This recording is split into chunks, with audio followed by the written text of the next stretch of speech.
I like trios. Trios it's an interesting mix with a podcast. Like 3 isn't necessarily a crowd when it comes to podcasts, but 4 can be a crowd. 4 is hard to do if you have 3 hosts and a guest.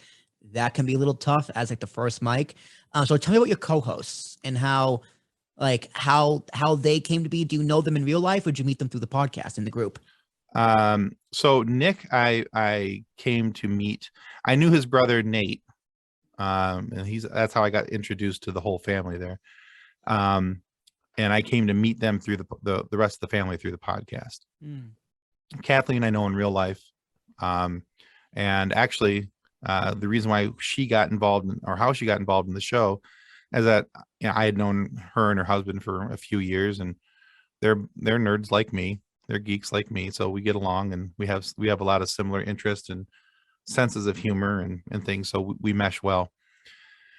And so I invited her husband John to be a guest host with me on an episode, and John has a great sense of humor. One-on-one, in person, great sense of humor. He got very nervous on camera and decided that on camera is not where he wanted to be. But his wife was like, she used to be a stage performer and things. And she loves being up in front of people, and I think she kind of lives for it, to be honest with you. And she was like, yeah, let's do it. I'll do it. I'll and so her first episode was an interview with Dan Povenmire, the co-creator of Phineas and Ferb. She came in as a guest host. Whoa, that's pretty cool. And then, Dan's awesome. That was a great conversation. And then a couple episodes later, we brought her back for another guest host. It was another tryout. She didn't know it was a tryout. See if I've done that before. Yeah, definitely. 100%. Don't let them know. See if the first one, no, I didn't let her know. I wanted to see if the first time was a fluke, or if the second time she maintained the same as she did the first.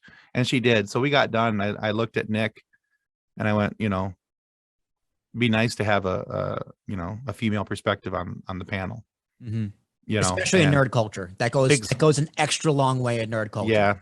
Yeah, absolutely. I'm like, so, and she's a big nerd as well. So it fits, and she fits. So. All right. So these co-hosts and then listeners, do you form this weird kind of bond? Like, as you're talking, I was thinking about my bond with my co-hosts for the wrestling show. Like, I met Ricky through Dave, who was my other co-host. So Dave, I knew through school.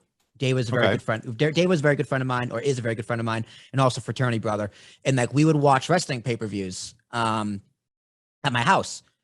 And he texted me one day. I was like, "Hey, is it cool if my friend Ricky comes by?" He's like, he can join us in the show afterwards. I was like, "Yes, do it. Let's do it." So that's how I met Ricky. Ricky was on the show, and after the show got off the air, I was like, "Never leave. Come back, stay on the show." So he came back the next week, and the next week, and he stayed.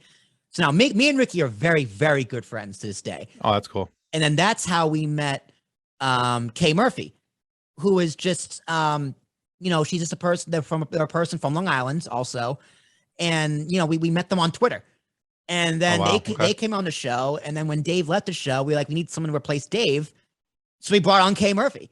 And now they're with us every single week. And it's just like, I've met these crazy people, crazy in the good way, just through my podcast. There's Mr. Fretch, lives up in Canada. Right? This super Canadian fan was one of my first fans. I met her.